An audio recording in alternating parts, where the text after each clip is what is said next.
The reality is that the more desire, temptation, lust we are able to pursue and fulfill and conquer in our lives,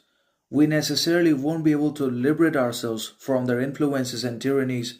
and effects, and we certainly also won't be able to achieve any genuine freedom, authentic independence at all from anything bad, counterproductive, harmful. But the reality is, the more desires, temptations, lusts gets into ourselves, or we choose to fulfill and pursue and actualize, the more will we continue to become victims to their tyranny, the more we'll be willing to sell and literally trade our soul, mind, and psychology to the tyranny and influence of pleasure, desire, lust, wish, temptation, anyways, which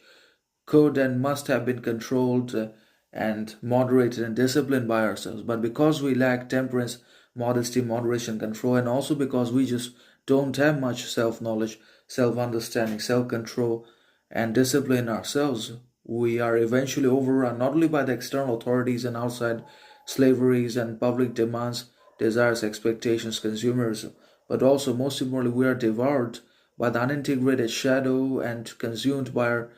wishes, temptations, desires, lusts, anyways, because we choose to fulfill them, because the more of them we fulfill and pursue and actualize, the more control will they have over us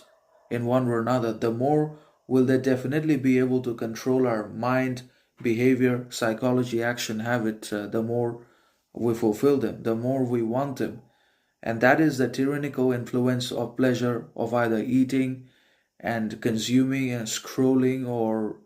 basically loving. It could be anything, but all those desires, temptations, wishes have to be controlled, moderated, and tamed and toned down anyways with self-knowledge, self-sufficiency, self-control, lest they take vengeance upon ourselves. And if we don't want to be overrun or overwhelmed by the tyrannical influence and dangerous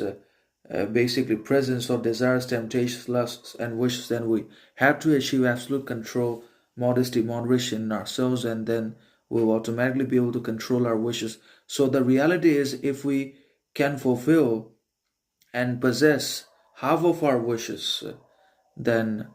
obviously we would double our troubles, because we will experience a strange kind of unexplained, undesirable poverty, crisis, misery in our lives, not because